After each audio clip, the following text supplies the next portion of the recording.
Hello and welcome back to another video. It's sunny outside, so I'm outside. Today is split up into two sessions. The chain gang's on this afternoon. I'm gonna go out, do about an hour and a half, quite steady, but doing hill reps. Sun is out, but don't be fooled, it's not that warm. Also, there's something missing. The amount of power I'm putting out is it's not really relevant at the moment. I'm just gonna enjoy the hills. Well, enjoy the hill.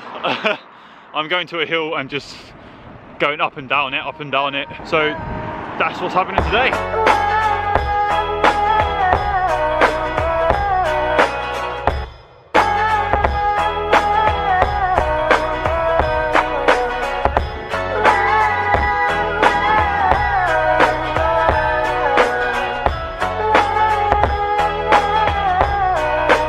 Okay, this is fun. I mean, I'm having a good time, I'm just enjoying myself, but I do keep looking down at my wahoo and it's not there.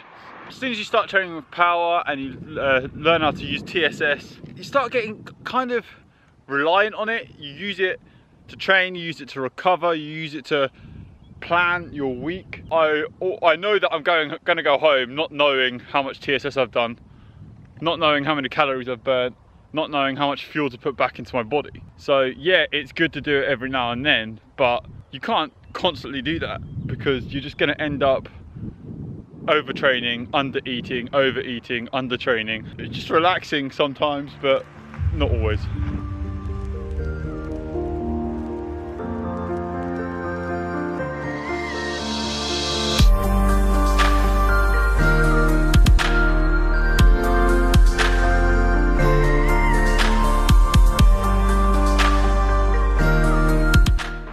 Hello and welcome back. A slight change in weather. It's got a little bit colder, got a little bit darker, and it's got a lot more windy. But it's not raining, so all is good. The wind is going to make this chain gang a lot harder.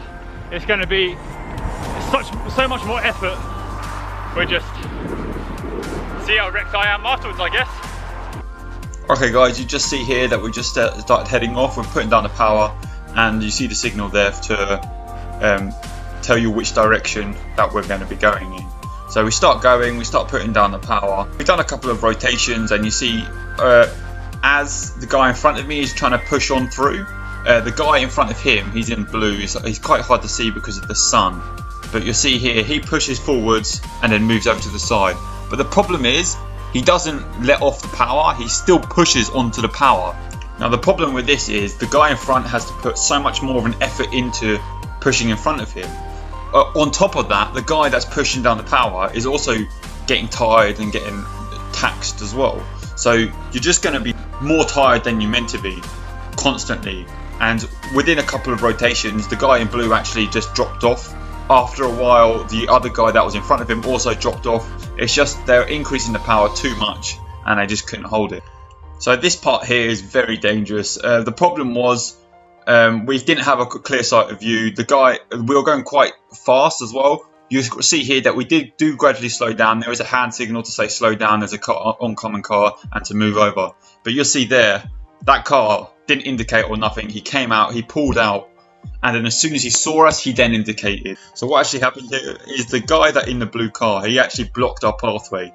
So we were going to go down this path here where this guy is now. We could easily get through without going on the other side of the road. But because he blocked it, we couldn't move. And the problem is, if we stopped and pulled in the brakes, we would have crashed. So the best option was to do what we done. That was so close. It was so close to hitting. And you'll see the car even goes past again.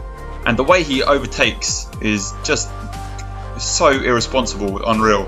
Okay, so we've changed direction here a little bit and now we've got a tailwind. And you see the speed that we're going. We're going pretty much 55 kilometers an hour, which is about 35, 36 miles an hour. So we're getting up a lot of speed. And you see here, this is we're so uniform here. We're doing it so properly. We're pushing the power down, moving over to the side, falling back, pushing the power down. And when it does this, it's so nice and it's so good to do and it's such a good workout. But sometimes it does fail, and obviously if there's holes in the road, if there's traffic lights, if there's cars, it doesn't work. But this was so smooth, it went really well for quite a while, and then obviously there was a turning, and so we had to turn. So we're quite close to the end, we're almost at the sprint sign, and all tactics come into play. The uniform of the chain gang all just goes out the window, and now it's pretty much any man for himself. So I knew the sprint sign was somewhere around here because they started making like moves, but I couldn't see it, so I just sprinted a little bit to keep up with the guys, and then as soon as I started seeing the sprint sign, I thought, okay, yeah, now's my time to do it. So I'd say I put about 90% effort into my sprint. I know I had a bit more in me, but I'd have had to change gear, and changing gear, I was just scared that it might have lost me the lead. So I just stayed in the gear that I was in, and then just pushed through, and I was able to hold it just long enough, and I got through the sign first. So, chain gang's over. Weather held up quite nicely, very windy though.